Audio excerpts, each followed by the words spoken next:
कैसे समझाए था? ताकि आपको सरल तरीके से समझ में आ जाए। अब सुनो मेरी बात। मैंने समझाया था कि एक सभा चल रही है। क्या चल रही है? सभा चल रही है जो कि एक स्वयंवर है। क्या है? स्वयंवर। और इस सभा का राजा जो है वो है राजा जनक। कौन है? राजा जनक। राजा जनक जो है उनकी पुत्री जिसका नाम है सीता। क्या नाम है? सीता। इनका स्वयंवर, ठीक है। स्वयंवर में बहुत सारे राजा आए, अलग अलग प्रांतों से बहुत सारे राजा इकट्ठे हुए। स्वयंवर की शर्त ये है कि यहाँ एक धनुष रखा हुआ।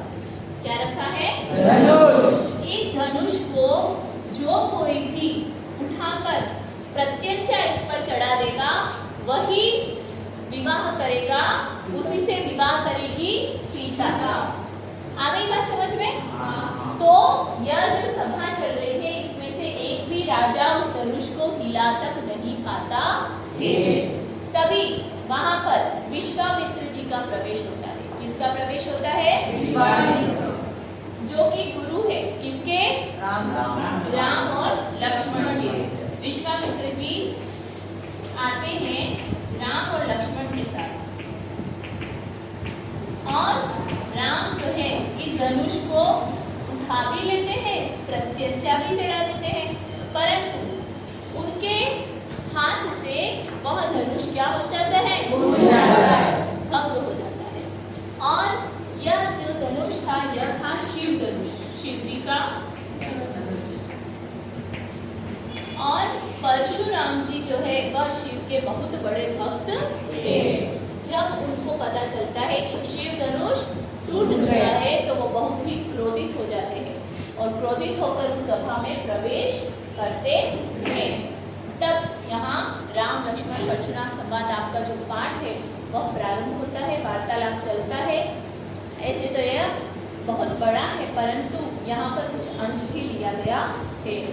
हमने पढ़ा था कि परशुराम जी आते हैं, क्रोध करते हैं और पूछते हैं कि आप में से जिसने भी इन धनुष को तोड़ा है वह सामने आ जाए, नहीं तो यहाँ उपस्थित सारे राजा जो है वह मेरे हाथ से मारे जाएंगे। और बार बार अपना जो उनके हाथ में शस्त्र है उसका नाम है, क्या है? फरसा, उसको दिखाते हैं और डराते हैं। परंतु लक्ष्मण जी जो है वह थोड़े से चंचल स्वभाव के हैं। वह उनकी बातों का उपहास उड़ाते हैं, हंसी उड़ाते हैं और उनसे बहस करते हैं। तो परशुराम जी का क्रोध और भी ज्यादा बढ़ जाता है, और भी ज्यादा बढ़ जाता है। तो फिर क्या वार्तालाप चल रहा है? आगे तीसरा पैराग्राफ, ठीक है। बिहसी लखन बोले मृदुवानी, अहो मुनि तु महाभटमानी, है ना। हंसकर लखन कहते हैं कि हे परशुराम जी, हमने तो आपको मृदुवाणी में बोलते मीठी वाणी में, पर करते व्यंग है ना। तो बोलते हैं कि हे परशुराम जी, आपको तो हमने महान भट्ट यानी महान योद्धा माना था, पूरी मोही दिखाओ कठारू, परंतु आप तो खाली बार बार एक कुठारू दिखा के, कुठारू वही उनका फरसा है ना, बोल करे ही जा रहे हैं, है ना। कोई महान योद्धा जो होता है वह सिर्फ अपनी तारीफें ही नहीं करता रहता है, परंतु आप तो यही करे जा रहे हैं। चाहत उड़ावन फूक की पहाड़, ऐसा लगता है जैसे कि आप फूक से पहाड़ को उड़ाना चाहते हैं, बल्कि ऐसा हो सकता है? नहीं हो सकता। यहाँ कुम्हड़बतिया को नहीं, आपने तो ऐसा लगता है ये समझ लिया है कि कुम्हड़बतिया एक पौधा होता है, ठीक है, जिसको हम छूते हैं और उसकी सारी पत्तियां मुरझा के सिकुड़ जाती है, छुई हुई, है ना। तो लक्ष्मण जी कहते हैं कि मुझे ऐसा लग रहा है कि आपने हमको कुम्हड़बतिया जान लिया है, कि आपके उंगली दिखाने से हम सिकुड़ जाएंगे यानी डर जाएंगे। जे तर्जनी देखी मर जाएगी, आपकी तर्जनी देखकर हम मर जाएंगे, पर ऐसा नहीं है, यहाँ कोई कुम्हड़बतिया नहीं है। देखी कुठारू सरासन बाना, मैं कछु कहा सही तभी माना। मैंने आपके हाथ में बाण, तीर, कमान और क्या देखा? कुठारू देखा है, तो मैं आपको वीर योद्धा समझ बैठा और इसीलिए मैंने अभिमान पूर्वक आपसे कुछ कह दिया। भृगु सुत सब्जी जनेऊ बिलोकी, और आप भृगु नामक ऋषि के पुत्र हैं और जनेऊ धारण किया हुआ है, इसलिए हमने आपको एक ब्राह्मण मानते हुए जो कुछ आपने कहा उसको सहन कर लिया है ना, कि आप एक ऋषि के पुत्र हैं और अपनी रीस, अपना क्रोध जो है वह रोक लिया। परंतु और सुर, महिसुर, हरिजन, अरु और खाई, मतलब हमारे कुल में देवता, एक तो देवता, एक ब्राह्मण, एक भक्त और एक भाई, इन सब पर प्रहार करने की आज्ञा नहीं है। इसको हम अच्छा नहीं मानते। बड़े पापू अब कीर्ति हारे, और अगर इनको हम कुछ करेंगे, इन पर अत्याचार करें, इनको मारे, इनका वध करें, तो क्या होता है? हमारी अपकीर्ति होगी। ये हमारे वंश में आज तक किसी ने नहीं किया। मारत हूँ पाप आ रही तुम, और अगर हम तुमसे हार जाते हैं तो भी हमारा अपमान होगा। कोटि पुलिस संवचन तुम्हारा, फिर वो कहते हैं कि अगर तुमको मारते हैं तो अपयश होगा, और अगर हार जाते हैं तो अपमान होगा।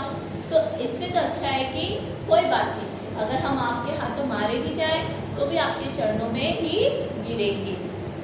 कोटि पुलिस संवचन, कोटि यानी करोड़ों, मतलब यूँ कहते हैं कि करोड़ों प्रहारों के समान आपका जो वचन है, आपकी जो बोली है, आप इतना कठोर बोल रहे हो कि आपको प्रहार करने की तो आवश्यकता ही नहीं है। आपके वचनों से ही सामने वाला डर जाएगा, मर जाएगा।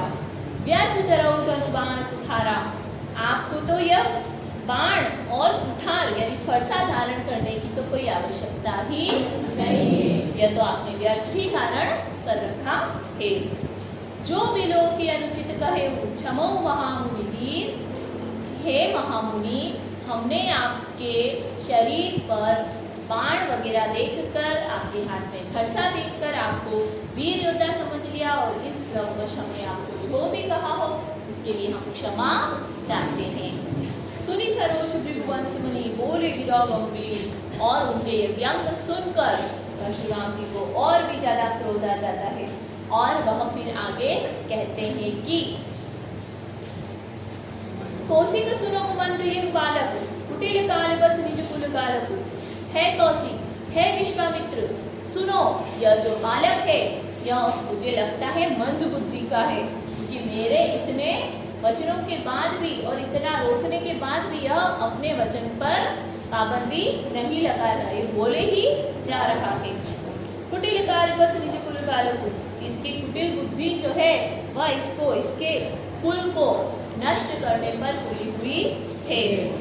भानुवंश राकेश कलंकु, है तो यह भानुवंश का, परंतु चंद्रमा के समान कलंक धारण कर रखा है। राकेश यानी चंद्रमा। निपट निरंकुश अबधु असंकु, यह बिल्कुल निरंकुश हो गया है, बिना बुद्धि का हो गया है और निडर हो गया है, बहुत शरारती बालक है। काल कबलहु कोई क्षण माही, अब यह अगर नहीं रुका तो यह काल को प्राप्त हो जाएगा एक क्षण में। कौन कहता है ये? कौन कहता है? परशुराम जी। किसके लिए कह रहे हैं? लक्ष्मण जी के लिए।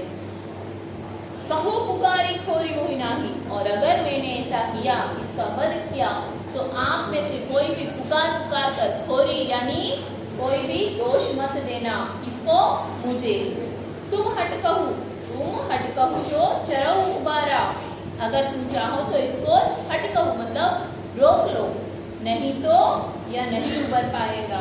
कहीं प्रताप बल रोष तुम्हारा, नहीं तो यह हमारे रोष यानी इसका क्रोध का शिकार हो जाएगा। अपने मुंह तुम आपनी करनी, ऐसा सुनकर नहीं, लखन कहे मुनि सुजस तुम्हारा, तब उनकी बातें सुनकर लखन जो है वह वापस से उत्तर देते हैं और कहते हैं कि हे मुनिवर, आपका जो सुयश है वह कौन नहीं जानता है, परंतु आप तो अपने मुंह से ही उसको बार बार करे जा रहे हैं, खुद का ही बखान खुद ही करे जा रहे हैं। तुम्हारी अछत को करने पारा, तुम्हारे जैसा वर्णन तुम्हारा यश का कोई नहीं कर सकता था, इसलिए अच्छा है कि आप ही खुद का वर्णन करे जा रहे हैं। अपने मुंह तुम आपनी करनी, बार अनेक भांति बहुबानी, आपके मुंह से ही अब अपनी ही बड़ाई करे जा रहे हैं, एक बार नहीं बार बार करे जा रहे हैं, अनेक अनेक प्रयासों से, अनेक अनेक तरह से। नहीं संतोष तक पुनि कनु कछु कहूँ, अगर आपको इस पर भी संतोष नहीं है, आपने जो कुछ कहा है हमको उस पर भी आपको संतोष नहीं है, तो पूरी कुछ कहो, मतलब और भी कुछ कहो। जनी रीस रोकी दुख सहु, मतलब जानबूझकर अपना गुस्सा मत रोको। अपनी रीस रोकने से दुख होता है ना, हमको किसी पे गुस्सा आ रहा हो, अपन उस क्रोध को रोकते हैं तो कैसा लगता है, अंदर ही अंदर दुख होता है, कष्ट होता है, तो आप ऐसा कष्ट महत सहन करो। वीर प्रति तुम धीर अछोभा, गारी देत न पावो शोभा, परंतु हे मुनिवर आप तो वीर व्रत को धारण करने वाले हो, ठीक है, और धीर यानी धैर्य धारण करने वाले हो, इसलिए आपको अशोभा यानी शोभा नहीं देता। क्या शोभा नहीं देता? गाली देत न पावो शोभा, आप भरी सभा में इस प्रकार सबके सामने गाली देते हुए शब्दों का यूज कर रहे हैं, मतलब प्रयोग कर रहे हैं, तो ये आपको शोभा नहीं देता। सूर समर करही करनी करही, कहीं न जना वही आप। सूर यानी वीर योद्धा जो होते हैं, समर यानी युद्ध में, करनी यानी अपना काम, करही यानी करते हैं, कहीं न जना वही, मतलब बोल बोल के जनाते नहीं है। विद्यमान रण पाई रिपु, सामने विद्यमान यानी पाकर, उपस्थित होकर, किसको? रण में, रिपु यानी शत्रु को, कायर कथई प्रतापु, कायर जो होते हैं वही सिर्फ बड़ी बड़ी डींगे हाँकते हैं, मुंह से बोलते रहते हैं। तो ये भी एक बहुत बड़ा व्यंग था, किसपे? परशुराम पे, किसका? लक्ष्मण का, ठीक है। क्या कहते हैं कि अगर आपको जो कुछ करना है तो करो, है ना, खाली बोल बोल कर